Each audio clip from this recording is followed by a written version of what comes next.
Welcome to Terramouth, where the night doesn't just hold secrets, it remembers them. Story 1, Asterisk, The Midnight Caller. In the quiet town of Ashford, Michigan, things were simple. A small community with not much to offer, but enough to keep its residents busy. The kind of place where everyone knew everyone else. The kind of place where you could leave your door unlocked at night and not think twice about it. But there were exceptions to every rule, and Ashford had its own for years. The only excitement in town had been the annual summer festival, where the locals gathered to eat, drink, and laugh. But even that was just a fleeting moment of joy in an otherwise slow and predictable life. That was until Sarah Turner arrived. Sarah had moved to Ashford only a month ago, after securing a night shift position at the local convenience store. It wasn't glamorous work, but it was something she could rely on while figuring out her next steps in life. She had always preferred the solitude of night shifts, the calm that came with the empty hours. Ashford was a town where time seemed to stop at night, and Sarah appreciated the peace. Her first few nights at the store had been uneventful. The usual late-night customers came and went, truckers passing through, the occasional insomniac looking for snacks, and a few locals stocking up on late-night essentials. Nothing out of the ordinary. But that all changed one evening. The first call-it was nearing midnight on a Tuesday when the phone rang. The store had been eerily quiet, save for the soft hum of the refrigeration units and the flicker of the fluorescent lights. Sarah, who had been reading a book behind the counter, glanced at the phone. It wasn't uncommon for the store to get late-night calls, though most were just people asking if they were still open or inquiring about the price of cigarettes. She didn't recognize the number, but figured it was someone needing information. "Good evening, Ashford Mart. How can I help you?" Sarah said, picking up the phone. There was a long pause on the other end. At first, Sarah thought the line had dropped, but then the voice came through, soft and rasping. "Hello, Sarah," the voice said. The tone was strangely familiar, but Sarah couldn't place it. It wasn't a voice she recognized, but there was something unsettling about it, something that made her stomach tighten. "Who is this?" Sarah asked, her voice sounding steadier than she felt. "I've been watching you," the voice whispered. Sarah froze. The words were innocuous enough, but they sent a shiver down her spine. "What do you mean? Who is this?" The line went silent for a moment before the voice returned, slow and deliberate. "You're alone. It's late. You shouldn't be here." Sarah's heart began to race. She glanced around the store nervously. There was no one else in sight. The parking lot outside was empty. The only sound, the wind rustling through the trees. "I don't know what you're talking about," Sarah said, her voice shaky now. "This isn't funny. Who is this?" The voice didn't respond. Instead, there was a soft click, and then the line went dead. The strange pattern at first. Sarah chalked the call up to a prank. The voice had been creepy, sure, but she was used to weird calls at night. People had strange ways of passing the time, especially when they were up late and bored. She tried to forget about it, focusing on the tasks at hand. But the calls didn't stop. Every night, at precisely midnight, the phone would ring. Always the same voice. Always the same words. "I've been watching you." Then silence. Sometimes the calls would come at random intervals throughout her shift, but they were always the same, disturbing, cryptic, and unsettling. Sarah began to dread the sound of the phone ringing, and her sleep-deprived mind began to play tricks on her. She couldn't focus on her work, her nerves frayed by the constant tension. She started to see things out of the corner of her eyeshadows moving in the aisles when there was no one there. And she could have sworn she saw someone standing outside the store late one night, their face hidden in the darkness. But when she checked, there was no one there. One evening, after a particularly unsettling phone call, Sarah decided to take matters into her own hands. She asked her manager, Joe, if she could review the store's security footage from the previous nights. Joe, a grizzled man in his 40s, didn't ask any questions. He just handed over the footage as Sarah sat in the back office. Watching the grainy footage on the screen, she saw nothing unusual at first. Just the usual late-night customers wandering in and out. But then, at 11:59 p.m., something caught her eye. A figure was standing by the door. It was too far away to make out any details, but Sarah recognized the postures slouched, as if they were waiting. The figure didn't move for the entire hour. When the clock struck midnight, the figure disappeared from the frame. The footage continued to play, showing the empty store as Sarah sat behind the counter, oblivious to the figure standing outside. It was only when the call came in that the figure seemed to vanish, fading into the darkness. Sarah's hands trembled as she rewound the footage and watched it again, trying to make sense of what she was seeing. The figure had been there, right outside the door, just as the voice on the phone had said. The terrors escalate. The calls became more frequent, more detailed. They began to describe things they shouldn't have known: Sarah's favorite books, her routine, the way she took her coffee. It was as though the voice was watching her every move. One night, Sarah decided to confront the voice. It was past midnight, and she had just finished putting away the last of the stock when the phone rang again. "Good evening, Sarah," the voice said, as it always did. "Who are you?" Sarah demanded, her voice shaky but resolute. "Why are you doing this?" The voice chuckled softly, sending a wave of cold dread through her. "I told you," it said. "I've been watching you. I see everything." The line went dead. For the first time, Sarah was truly scared. She locked the door to the store and sat down behind the counter, her eyes constantly flicking toward the windows. The parking lot outside was still empty, but she couldn't shake the feeling that she was being watched. Minutes turned to hours, and the clock inched closer to the end of her shift. She knew she couldn't leave, not while the calls kept coming. But what could she do? Who could she turn to? She was alone, then. A shadow moved outside the window. The final encounter. It was 3 a.m. when the phone rang again. Sarah picked it up, her hand shaking as she held it to her ear.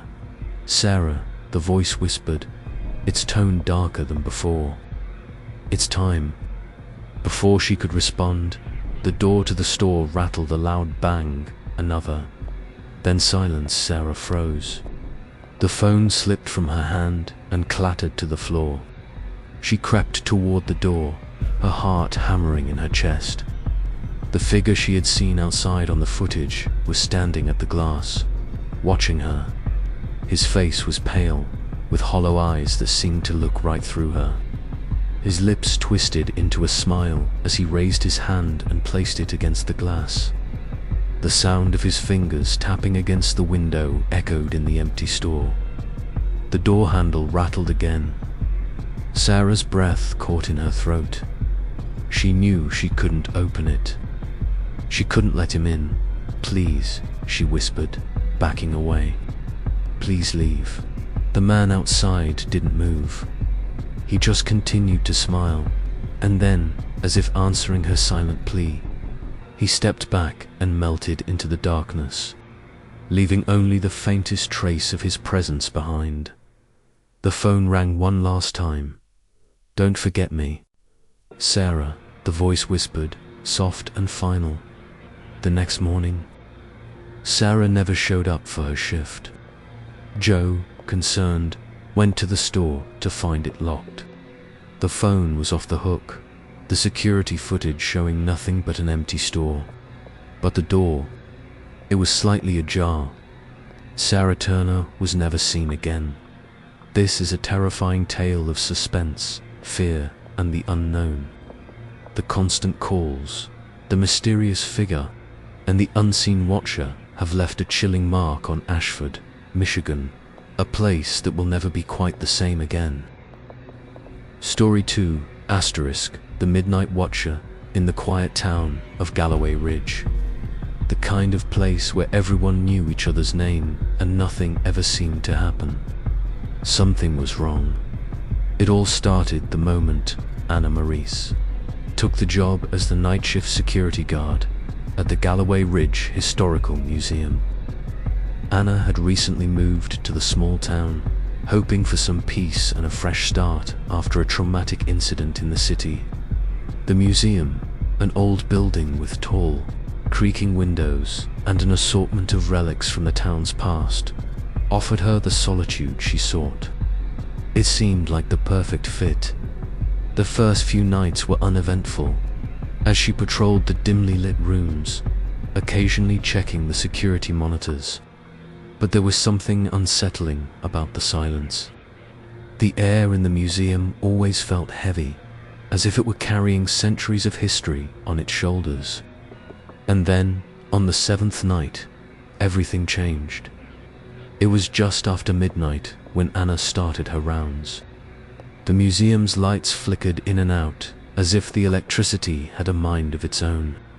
She stood before the large, locked door that led to the basement, her eyes flicking nervously over the ancient-looking portraits of people she would never know. The building was massive, and the eerie quiet weighed heavily on her shoulders. "I'm just being paranoid," Anna muttered to herself. "This is just an old building." The halls were lined with dusty artifacts, things that had seen better days but now sat still, preserved by time. She checked the monitors, making sure the alarms were active, and began to walk toward the east wing. Then the air grew cold, a chill that wasn't from the drafts she was used to. Her breath fogged slightly in front of her. She paused and glanced at the security footage again. All the monitors were showing the same empty hallways, but something was off. The camera at the end of the east wing flickered, static crawling across the screen, then cut to black. Anna frowned. "Must be a glitch," she muttered, but she couldn't shake the feeling that someone or something was watching her. The next night, Anna arrived at her shift, but the oppressive weight of the silence seemed heavier. She made her way into the museum, her flashlight's beam cutting through the darkness like a blade. The moment she stepped inside, she felt the air grow colder. She rubbed her arms, feeling an icy hand of dread grip her spine. The same strange thing happened again with the cameras. This time, the footage flickered more violently. Her pulse quickened, and she hurried to check the monitor. A figure, a tall, shadowy outline, was moving through the east wing, just behind the camera. It was too dark to make out any details, but the figure was unmistakable. Walking toward the door that led to the basement, Anna's breath caught in her throat. She hadn't seen anyone enter the museum. No one was supposed to be in the building after hours. With trembling hands, she picked up the phone to call the local police, but the line was dead. She ran to the east wing. The figure was gone, but the door to the basement was ajar. For the next few nights, the strange occurrences escalated. The figure in the security footage appeared more frequently, always moving toward the basement, but never entering. There was an undeniable tension in the air. Anna couldn't shake the feeling that someone or something was walking just behind her, watching her every move. The whispers began at first. It was subtle, faint, barely audible voices that seemed to come from nowhere. They seemed to echo from the basement, from the locked rooms, from the shadows in the hallways. Anna would hear them as she walked the dark corridors, always too quiet to make out the words, but impossible to ignore. One night, while checking the West Wing, she stopped suddenly. Her heart pounded in her chest as a low, guttural whisper sounded directly behind her. "Leave now." Anna spun around, but there was no one there. Her mind raced. Was she losing her grip on reality? Had the stress of the job finally started to get to her? But no, she could feel it, a presence in the air. A dark, oppressive weight hanging over her. The door to the basement now seemed to beckon her, calling to her, daring her to open it. Each night, Anna felt the irresistible pull to go downstairs.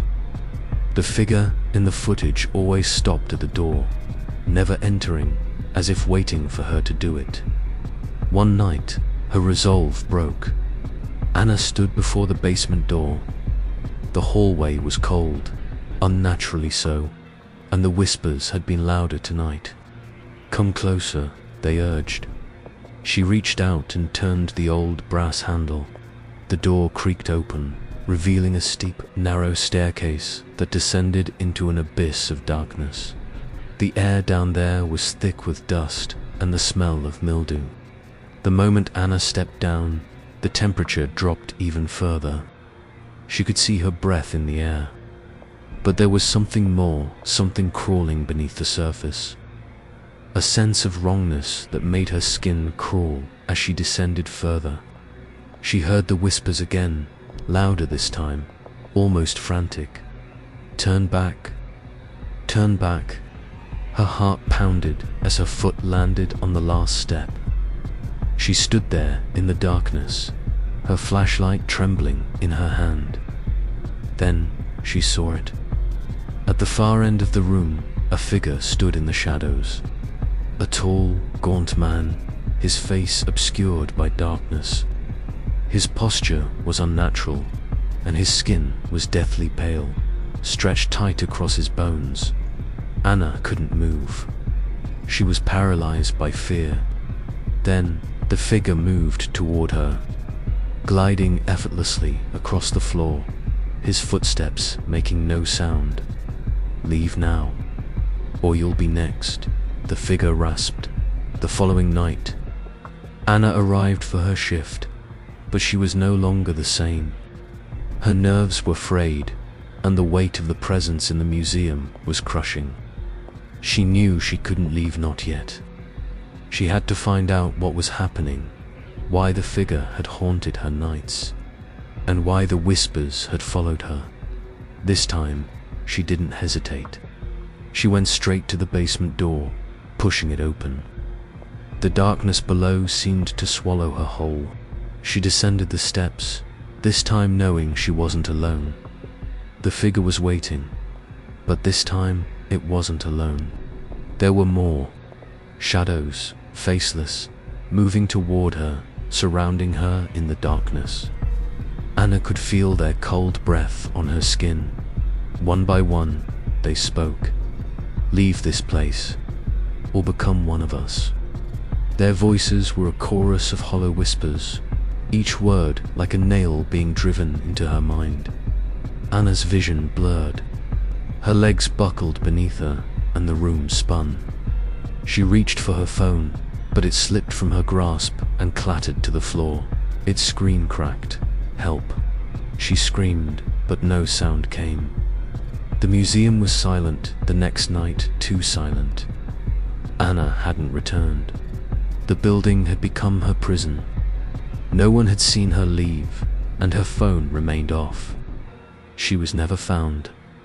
The town of Galloway Ridge now stood empty at night, the museum locked and abandoned. The shadows still moved in the halls, waiting for the next person to take the night shift. And whoever they were, they'd never leave. They would become part of the museum's dark history forever. Story 3, *, The Watcher of Pine Hill wrote it, had always been quiet on Pine Hill Road, the kind of quiet that only a small town can offer, an almost oppressive silence that lingers, making you feel as though someone is always watching. The road wound its way through dense trees, twisting around sharp corners and vanishing into a thick, impenetrable fog that seemed to appear without warning. Only a few houses lined the stretch of Pine Hill Road, and even fewer people lived there. Those who did were the kind of folks who liked their privacy, who preferred to keep to themselves.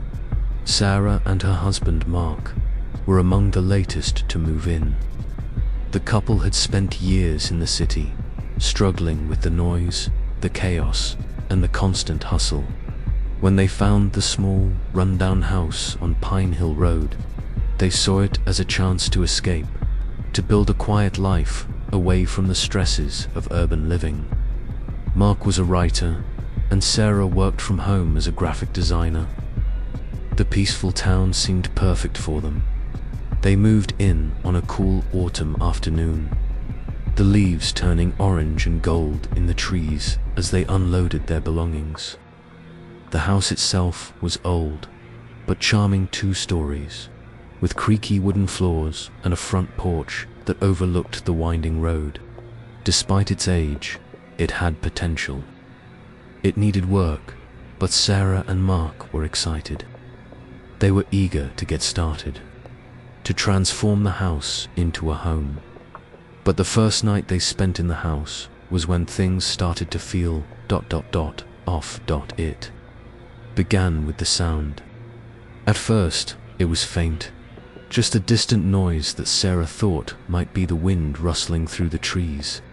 But as the evening wore on, the sound grew louder, clearer, tapping noise, like someone gently knocking on the window. Sarah told herself it was nothing. The house was old, after all. The windows creaked, the walls settled. But as the night deepened, the tapping became more persistent, almost rhythmic, and Sarah began to feel uneasy. Mark was already in bed, his face buried in his laptop, working on his latest novel. Sarah tried to ignore the noise, but it was hard to concentrate with the constant tapping coming from the window. Finally, she couldn't take it anymore. She stood up, crossed the room, and pulled back the heavy curtains. Nothing. There was no one outside, no sign of movement, just the dense trees swaying in the night wind. She stood there for a moment, staring out into the dark, trying to shake off the strange feeling that was creeping over her.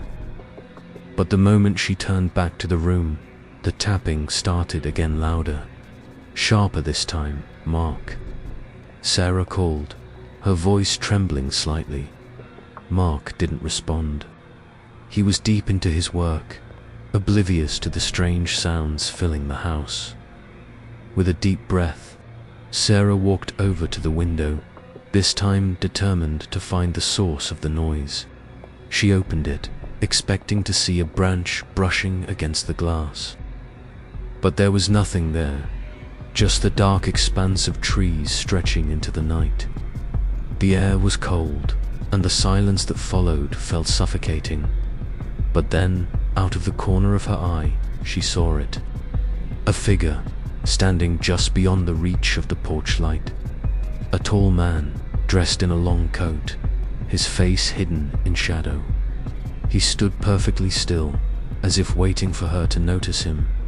Sarah's heart pounded in her chest. The figure didn't move. It didn't even seem to breathe. "Mark." She screamed again, this time more urgently. But Mark didn't hear her. He was lost in his writing, too focused to hear her cries. The man outside never moved.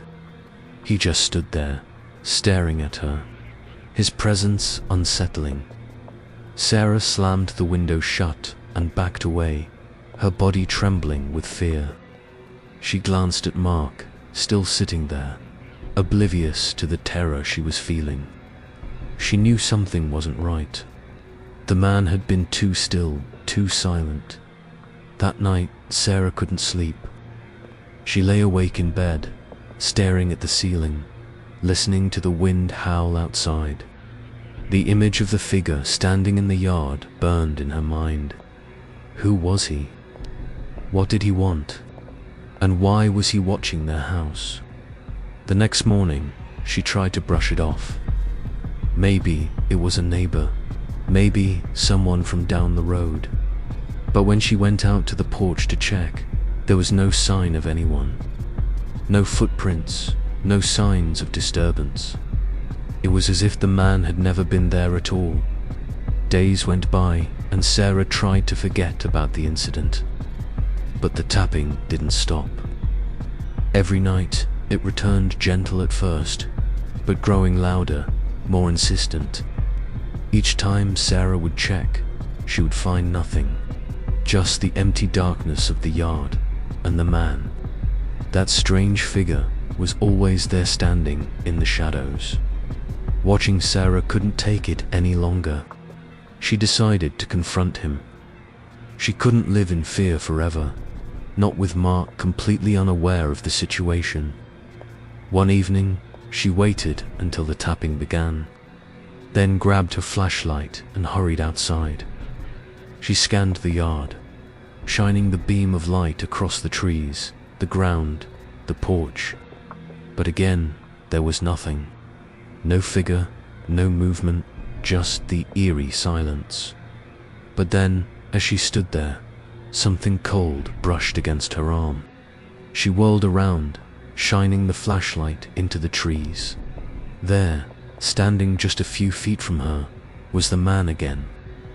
This time, his face was visibly pale, gaunt face with hollow eyes, an expression frozen in time. His mouth opened, and in a voice that sent shivers down her spine, he spoke. Leave now. It was all Sarah could do not to scream. Her legs turned to jelly, and she stumbled backward. The man didn't move, he didn't advance, but his presence was overwhelming. His eyes burned into her, cold and unfeeling.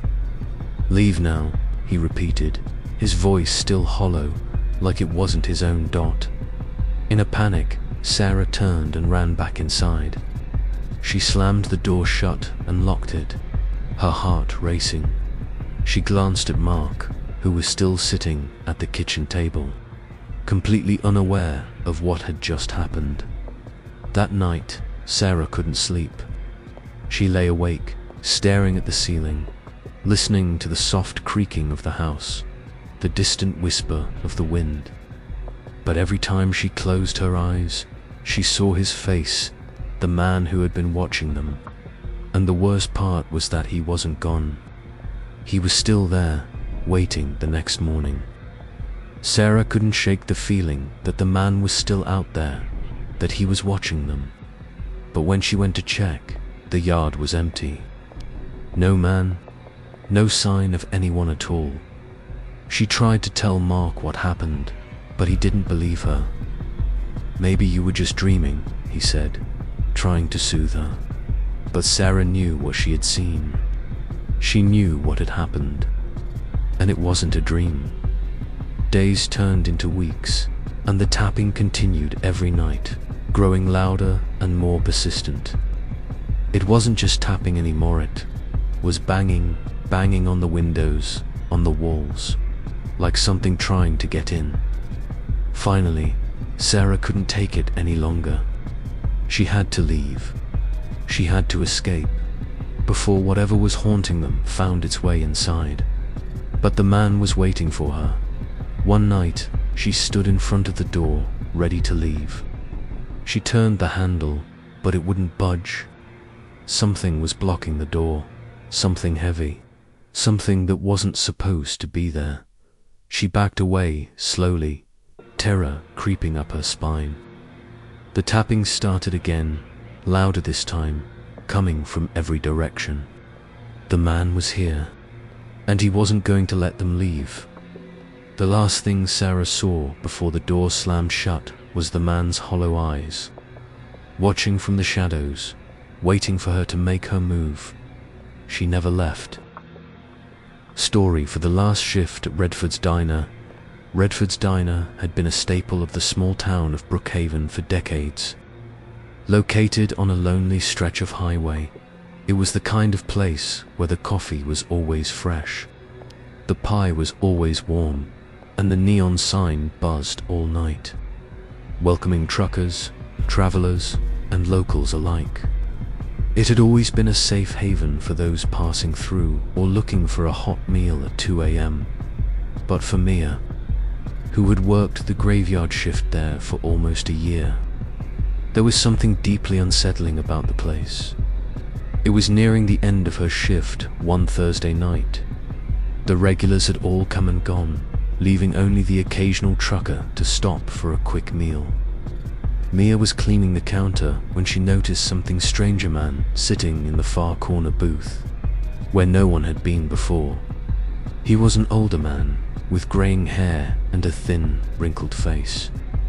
His clothes were unremarkable: a brown jacket, faded jeans, and scuffed boots. But what caught Mia's attention were his eyes.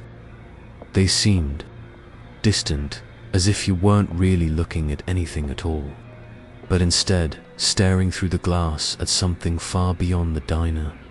She shook it off and walked over to his table with a smile. "Can I get you anything else?" The man didn't respond right away. He just stared at her for a moment, his eyes dark and hollow. Finally, he spoke, his voice low and raspy. "Coffee. And a slice of pie." Mia nodded, feeling a chill run down her spine. She turned to go back to the counter when he added, "And tell the cook to keep it warm. I won't be here long." Mia hesitated for a moment, then made her way into the kitchen. Something about the man's words didn't sit right with her, but she tried to push the feeling away. It was just her nerves acting up. She told Charlie, the cook, to prepare the pie and coffee. When the coffee and pie were ready, Mia returned to the man's booth. She placed the plate in front of him, but he hadn't moved. He was still staring straight ahead, lost in thought. "You okay?" Mia asked, concerned. "You don't look so good." The man didn't answer right away. Instead, he slowly lifted his gaze to meet hers, and Mia froze. His eyes weren't just dark. They were empty, hollow, like there was nothing inside. It was as if she was staring into an abyss, and for a moment she couldn't breathe. "I'm fine," the man said quietly, his voice unnervingly calm. "I'm just waiting for something." Mia smiled awkwardly and backed away. She couldn't explain why, but she had an overwhelming sense that something was wrong with the man. She returned to the counter, trying to shake off the unease crawling up her spine as she wiped down the counter. She noticed the time: it was already 3 a.m. The diner was mostly empty now, with only a few truckers left. She didn't have much time left in her shift. Still, she couldn't stop glancing over at the man in the corner booth. There was something about him that felt ... off. The next time she looked up, he was gone. The booth was empty, and the coffee and pie sat untouched. Mia's heart skipped a beat. How could he have left without her hearing the door open? The diner was nearly silent, except for the sound of Charlie's gruff voice in the kitchen. She walked to the booth, her footsteps slow and cautious. The plate and cup were still there, but there was no sign of the man. She looked around the diner, but no one was near. The door was locked from the inside, and there was no way he could have slipped out unnoticed. "Charlie," she called, her voice trembling. "Charlie, did you see anyone leave?" Charlie appeared from the kitchen, wiping his hands on a towel. "What's wrong?" "There was a guy in the corner booth. I just went to check on him, and he's gone." Charlie frowned. "No one's been in that booth all night but you and him. Are you sure you're seeing things, Mia?" Mia felt a lump form in her throat. She wasn't imagining it. She'd seen the man, and he had been sitting there, talking to her. She pointed to the plate and cup in the booth. He was just here, and he didn't touch his food. He couldn't have left. Charlie walked over to the booth and looked around. "You must be tired. You should get some rest." Mia shook her head, feeling a growing sense of panic. "I'm not imagining this, Charlie. I swear he was here." Charlie sighed and went back into the kitchen. Mia stood there, staring at the empty booth, trying to shake the feeling that something had gone terribly wrong. She couldn't understand it, but her instincts were screaming at her to leave. Something was terribly wrong with the diner tonight. As she went back to the counter, she heard a faint noise, the sound of someone scraping a chair across the floor. Mia's heart stopped. She turned around, expecting to see someone in the booth again, but there was no one there. The sound echoed through the diner, followed by another scrape, and then the whispers. Mia's breath caught in her throat. She had heard whispers before, but this time they felt different. They seemed to come from all directions, filling the space with a soft, eerie murmur. The hair on the back of her neck stood up. Suddenly, the door to the diner slammed open, causing Mia to jump. A man, dressed in a black suit, stepped inside. He was tall, with sharp features and dark, hollow eyes. His gaze swept across the diner, locking on Mia. "Are you ready?" the man asked, his voice cold and smooth. Mia swallowed hard, trying to stay calm. "Ready for what?" The man took a slow step toward her. "The diner's closed. It's time to go." Mia backed away, her mind racing. "What do you mean? Who are you?" The man smiled, a thin, unsettling grin. "You'll understand soon enough." With that, the lights flickered, and the temperature in the diner dropped. Mia felt a chill sweep over her, and for a moment, everything seemed to freeze. The whispers grew louder, and the world around her began to warp. The man stepped forward again. His movements were slow, deliberate, as though he had all the time in the world. "I was just waiting for you," he said, his voice low and rasping. Mia stumbled backward, her heart pounding in her chest. The man was closing in on her, and the whispers now seemed to surround her, pressing in from every direction. She could feel the weight of them, as though they were invading her very mind. Suddenly, she turned and bolted for the door. She grabbed the handle and pulled, but it wouldn't budge. She slammed her shoulder into it, but it remained locked tight. She turned around, and the man was right behind her. His smile was wide, his teeth sharp and yellow. "You shouldn't have stayed," he whispered. Mia screamed as the whispers grew louder, the air thickening with a palpable, suffocating pressure. And then, with a loud crash, the door shattered open. Outside, the cold night air rushed in, and the whispers faded. Mia stumbled out of the diner and into the night, her heart racing. She turned around, but the diner was gone. In its place was an empty lot, the neon sign flickering in the distance.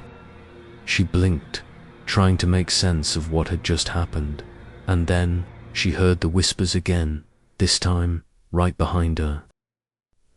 Story 5: The Lost Highway, USA. The small town of Thornville, nestled deep in the Appalachian Mountains, had always been a quiet, peaceful place. It was the kind of town where everyone knew everyone, and the most excitement you'd get was the annual Harvest Festival. But that all changed the night Sarah Matthews decided to take the old highway. Sarah had been living in Thornville for a few months now. She had recently moved from a bigger city to escape the noise and chaos of urban life, seeking solace in the quiet town. Everything about Thornville had been simple and charming: the rolling hills, the historic buildings, and the slow pace of life. She had quickly made friends with the locals, including a few fellow teachers at the high school, and had grown to love the town. One evening, after finishing a late meeting at the school, Sarah was on her way home. She'd taken the long route, hoping to clear her mind after a stressful week. The road she was on was old, narrow, and winding, with trees pressing in on both sides. The sun had already dipped below the horizon, leaving the world bathed in darkness, the only light coming from her headlights as she drove deeper into the mountains. She had heard whispers about the old highway, rumors from the locals about strange things that happened there. People who had driven the route at night talked about feeling watched, hearing noises in the woods, and seeing shadows darting between the trees. But Sarah, being the rational person she was, dismissed these tales as mere superstition. After all, there were no real dangers on the road. It was just an old, forgotten stretch of highway. What could possibly go wrong? But as she drove, Sarah began to feel something shift in the air. It wasn't a physical change, but something else, something intangible. The hair on the back of her neck stood up. The usual peacefulness of the drive was replaced by an eerie stillness, like the world around her had become too quiet. The road ahead twisted and turned, the darkness deepening as she descended into the valley. Sarah glanced at the dashboard. 11:45 p.m. She would be home soon, she thought. Just a few more miles. Suddenly, her car's engine sputtered. The headlights flickered, and the radio went silent, static buzzing before cutting out completely. Sarah's heart skipped a beat. She hadn't seen another car on the road for miles, and now her own vehicle seemed to be failing her. The eerie quiet of the night was broken only by the sound of her breathing, which had grown faster and shallower. She pulled over to the side of the road and tried restarting the car. Nothing. It didn't even turn over. Panic began to creep in. She was alone, miles from town, with no phone signal and no one around to help. The air felt heavier, like the weight of the forest was pressing down on her. She stepped out of the car, her breath visible in the cold night air. The woods surrounding her were pitch black, and the only sound was the rustling of leaves in the wind. There were no lights, no distant hum of traffic, just the quiet. She checked the engine, but everything seemed fine. There was no reason for the car to have stalled.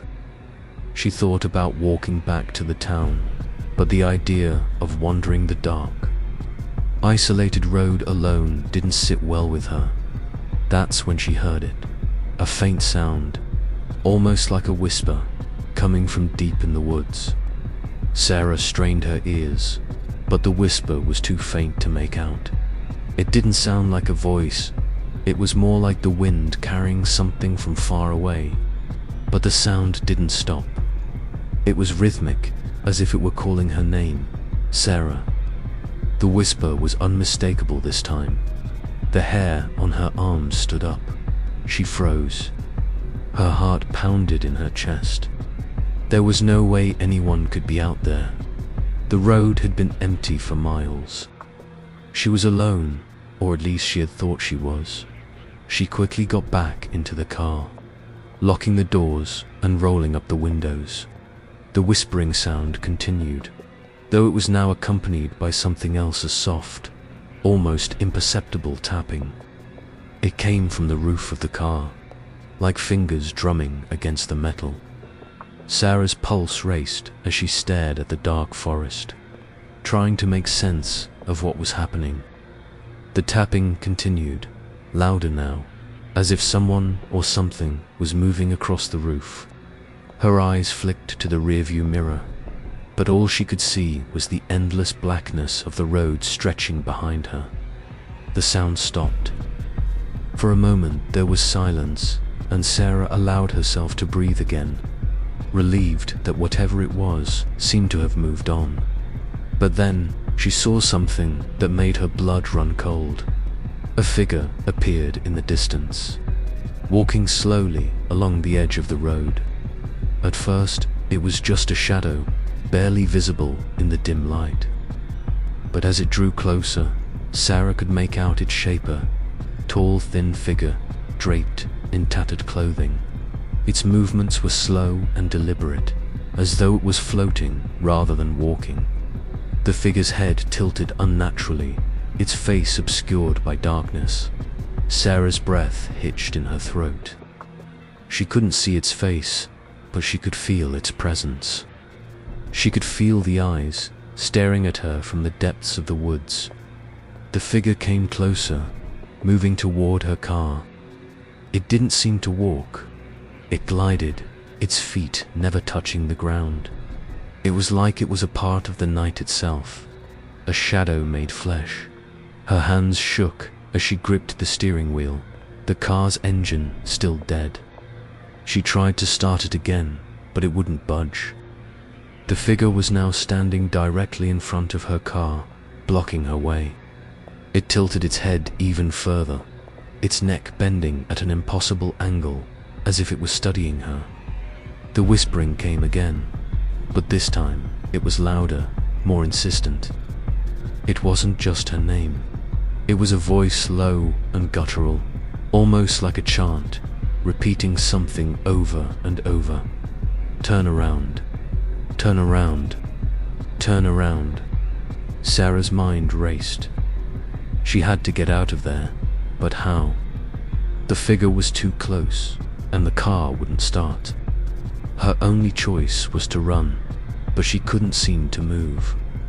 The figure reached out with long, skeletal fingers, tapping gently on the windshield, as if urging her to listen. The sound of tapping grew louder, now coming from all sides of the car. She looked around frantically. The figure was no longer in front of her. It had vanished, but the tapping continued, echoing all around her in a panic. Sarah slammed her foot on the gas, but the car remained still, frozen in place. The tapping grew more frantic, more insistent, like nails scraping against metal. She screamed, her voice cutting through the silence of the night. But the figure was already gone. The tapping stopped, and then the whispering returned, clearer now, more distinct. Leave, or stay, forever. Suddenly, the car's engine roared to life. The headlights blinked on, illuminating the road ahead. Sarah didn't hesitate. She slammed her foot on the accelerator and drove away as fast as she could, her hands shaking on the wheel. But as she drove, she couldn't shake the feeling that something was still watching her.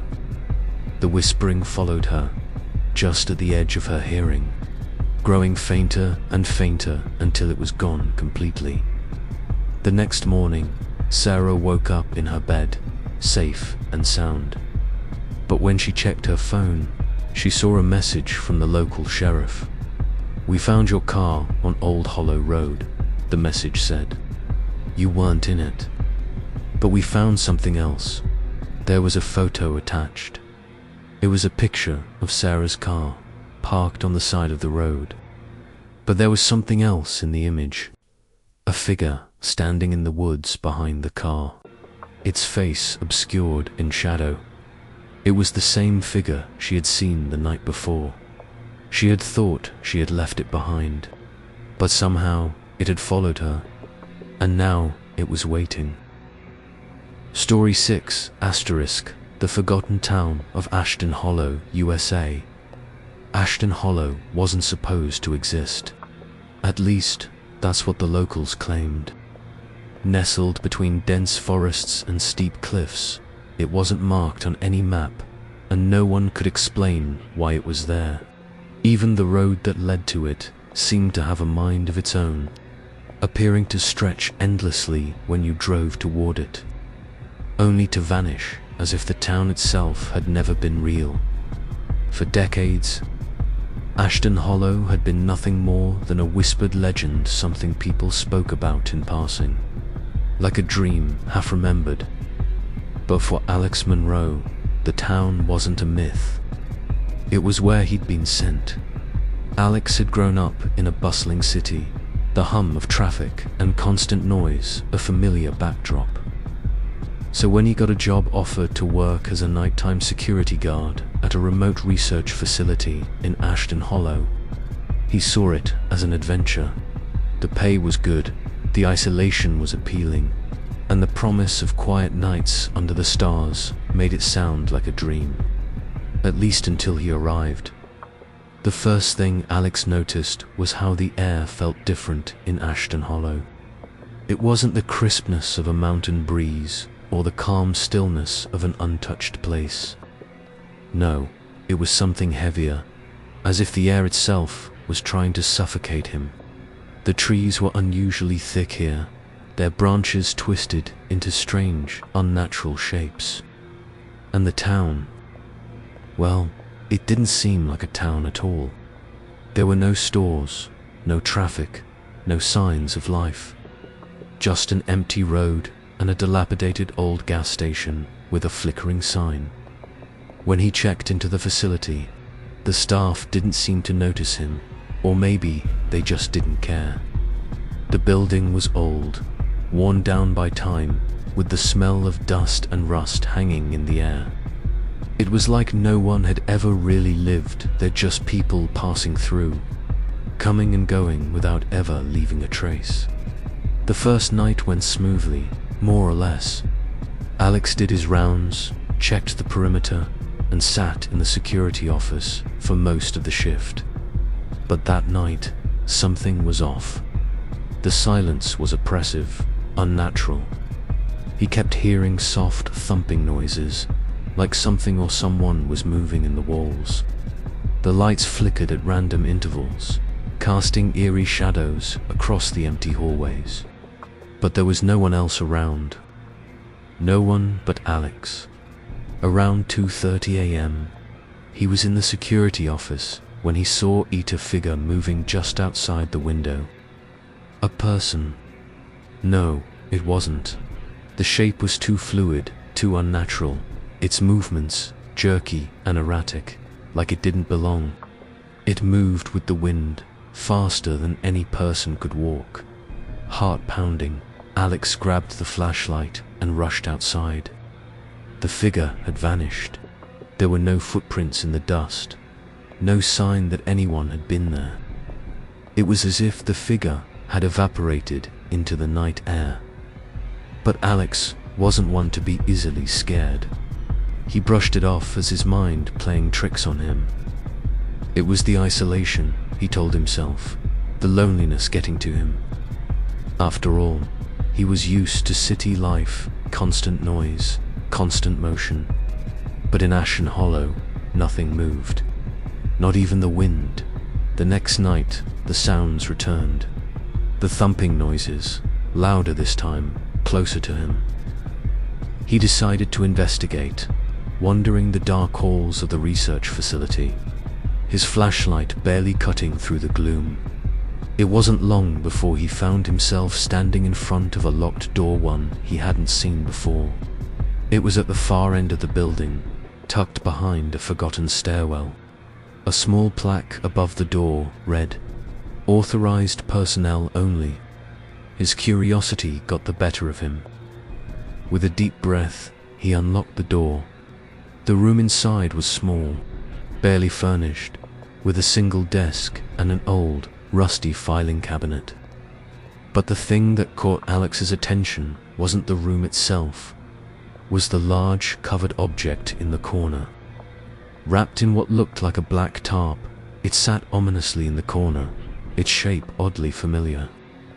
Alex walked closer, his flashlight trembling in his hand as he slowly pulled back the cover. What he saw inside the tarp made his blood run cold. It wasn't just an object. It was a body. Or rather, it used to be. The thing was barely human, its body contorted and twisted in ways that should have been impossible. Skin that looked like it had been stretched too tight over bone, and eyes that were open wide and glassy staring at him. Unblinking, Alex recoiled, but before he could react, he heard the sound again, faint at first, then growing louder, the thumping. But it wasn't just from behind the walls. It was from inside the building, inside the very room he was standing in. He turned around, heart racing, flashlight darting across the room, until it fell on the far wall. There, barely visible in the darkness, was a crack, faint but unmistakable. And through the crack, Alex could see something moving, something crawling. He rushed out of the room and slammed the door shut, his mind racing. What had he just seen? What was that thing in the tarp? And why hadn't anyone said anything about it? The rest of the night passed in a blur. Every noise made him jump. Every shadow seemed to move of its own accord. But nothing compared to what happened at dawn. The sun had barely risen when Alex heard the unmistakable sound of footsteps approaching the facility. Slowly, deliberately, they moved closer to close for comfort. He opened the front door, his pulse pounding in his ears. There was nothing there. He stepped outside, looking around. The fog was thicker than usual, swirling around his legs as though it had a life of its own. The gas station at the edge of town had a single light still flickering, its weak glow cutting through the gloom. But beyond that, there was nothing. No movement, no signs of life. And yet, as he turned back toward the building, he saw it. At the far end of the road, where the fog thickened, a figure stood. A man, his face obscured by shadows. His posture was unnatural, like he had been standing there for hours, unmoving. His eyes gleamed in the darkness, black as coal. Before Alex could take another step, the figure turned and disappeared into the fog. For the rest of his shift, Alex was a prisoner in the building. Every time he tried to leave, he saw the figure again, standing just beyond the reach of the light, watching him. And then, as quickly as it appeared, it would vanish. It wasn't until the morning that Alex realized the truth. Ashton Hollow wasn't a town at all. It was a place, a liminal space, a void that existed between reality and something darker. The people who lived there didn't leave. They couldn't. They were trapped, just like he was. And as he packed his things and drove away, he realized that he wasn't leaving Ashton Hollow. It had already claimed him. Days later, Alex began experiencing strange occurrences. He would wake in the middle of the night, drenched in sweat, with the sensation that someone was standing beside his bed. The air would feel thick, and he would hear the same faint thumping, as though something or someone was crawling just beyond the walls. Each time he looked out of the window of his apartment, the fog would be thicker, and the figure would be standing at the edge of the road, staring into his window. One night, after weeks of sleeplessness and dread, Alex couldn't take it any longer. He packed his bags and left, thinking that if he could just drive far enough, he would escape. But as he reached the edge of town, something strange happened. The road stretched on, longer than he remembered, winding endlessly into the dense fog. No matter how far he drove, he found himself back at the facility. He was still in Ashton Hollow. The town, the fog, the figure they had followed him. He hadn't escaped. Ashton Hollow had already claimed him, and it would never let him go. From that day on, no one ever heard from Alex again. The research facility remains abandoned, the windows dark, the doors shut tight, and Ashton Hollow continues to sit, forgotten by the world, waiting for the next soul to wander in. Story 7: The Echoes of Dillingham, Alaska, USA. Mark stood frozen in the empty yard, his breath coming in quick, shallow gasps. The cold Alaskan air bit at his skin, but the chill he felt wasn't from the outside world. It was from the sense of something that wasn't quite right, something that was out there, in the darkness, watching him. The figure he had seen at the window had vanished, but its presence lingered, as if it had left a shadow in the air that refused to dissipate. He slowly turned, scanning the quiet landscape. The wind rustled the branches of the trees, but there was no sign of movement, no sound of footsteps. Nothing that could explain the terror that had overtaken him. The whispers began again. They were faint at first, just a soft murmur, like the rustling of the wind through the leaves. But as Mark stood there, paralyzed by fear, the whispers grew louder. They seemed to be coming from all directions surrounding him, filling the air with a sense of foreboding. He strained to listen, but the voices were distant, disjointed, and he couldn't make out a single word. Yet, the tone was unmistakably warning, a beckoning, a call to something dark and unknowable. The wind picked up again, howling through the trees, but the voices didn't stop. If anything, they grew more insistent. His heartbeat thundered in his chest, and he stumbled backward toward the cabin, desperately trying to shake off the grip of fear that threatened to paralyze him. He reached for the door, but as his hand touched the knob, a cold, skeletal hand grabbed his wrist from behind. He whipped around, but there was nothing there.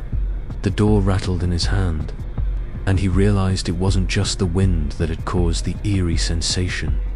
It was something else, something unseen, something that had been there all along. His heart skipped a beat as the whispers became clearer, more focused. He could make out one word now, a name that sent a shiver down his spine: Dillingham. The word echoed in his mind like a drumbeat, louder and louder, until it felt as if it was reverberating in his skull. He dropped the door handle and spun around, his gaze searching the shadows for the source of the voice. But there was nothing, only the cold emptiness of the night. He stepped back into the cabin, slamming the door shut behind him. His hands were shaking as he locked it, the sound of the bolt sliding home offering little comfort. He moved toward the small window, peering through the curtains, half expecting to see that same figure standing just outside. But the yard was empty, just the dark trees and the occasional flash of moonlight breaking through the clouds. Yet, something still gnawed at him. Something deep inside that told him the town of Dillingham, this place he had come to escape to, wasn't as empty as it seemed. It was as though the town itself was alive, watching him, waiting for something, waiting for him. He grabbed his coat and paced back and forth, trying to process what had just happened. What had he seen? What had he felt? It was all too much, too surreal. Was it just his imagination? Or was something truly wrong with this place? The fear crept back, and this time it wasn't just the whispers. It was something deeper, something primal, clawing at the edges of his mind, whispering that he had to leave. He couldn't stay here any longer. Mark grabbed his phone, desperate for some kind of connection to the outside world. His fingers trembled as he unlocked the screen, but when he checked the time, his blood ran cold. The clock on his phone read 2:17, the same time. It was the same time he had woken up 2 hours ago, when the figure had appeared at his window. He remembered checking the clock then, just before the terror had overtaken him, but he couldn't remember exactly what time it had been. No, that couldn't be right. He had been awake for hours. The wind outside, the whispers, the fear, it felt like a nightmare, like he hadn't slept at all. The hours seemed to stretch, bend, and blur together in a way that didn't make sense. Suddenly, the wind outside howled again, and this time, it wasn't just the wind. He heard it, a voice. Louder this time, close enough to be almost a scream. Leave. Mark's breath caught in his throat. His eyes darted toward the window, but there was nothing. Just the shadows of the trees swaying in the wind, casting long, twisted shapes across the snow-covered ground. He backed away from the window, his heart racing. Was it real? Had someone been outside, calling to him? Or was it another trick of the wind? A loud banging sound broke through his thoughts, making him jump. It came from the back of the cabin. The sound was deliberate. Someone or something was knocking on his back door. He didn't want to open it. He didn't want to know what was on the other side. But the knocking continued, each thud like a drum beat in his chest. Mark took a deep breath, trying to steady himself. He had to know. He couldn't live with the uncertainty. Not anymore. With shaking hands, he reached for the door handle, his mind screaming for him to stop. But his body moving on its own, he twisted the handle and pulled the door open. Nothing, just the empty yard, the stillness of the night. No figure, no shadows, no one there at all. The breath he didn't realize he was holding left his lungs in a rush.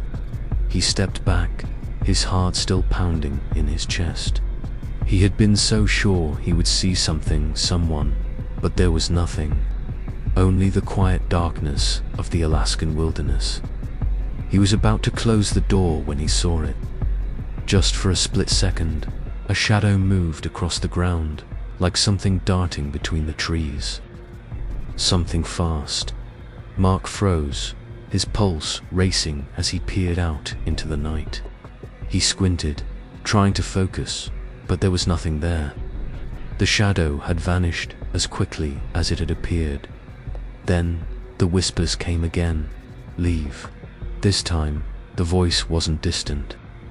It was right next to him, as if someone was standing just behind him. His skin prickled as a cold breath brushed against his neck. He turned round, but no one was there. The whisper came again, this time clearer, more insistent. Leave now, or you'll stay forever. Mark backed away from the door, his heart racing. The terror was suffocating now, the air thick with an unknown presence. He slammed the door shut, bolted the lock, and sank to the floor, gasping for breath. Was he losing his mind? Was this place driving him mad? The whispers, the figure, the shadow, it was all too much. But deep down, Mark knew something was terribly wrong. Dillingham wasn't just a town. It was a place trapped in time, a place that held something dark within its soil. And now, whatever it was, it had its grip on him. Mark sat in the corner of the cabin, the room feeling colder than it had ever been. He pulled his knees to his chest, trying to feel some semblance of safety, but the shadows around him only seemed to grow. They moved across the walls, crawling and shifting in unnatural ways, as if the very air in Dillingham had become alive, live with dread. Alive with the unexplainable dots. Suddenly, there was another knock at the door. This time, Mark didn't move. The door rattled with the force of the knocking, and Mark held his breath. The room went deathly silent.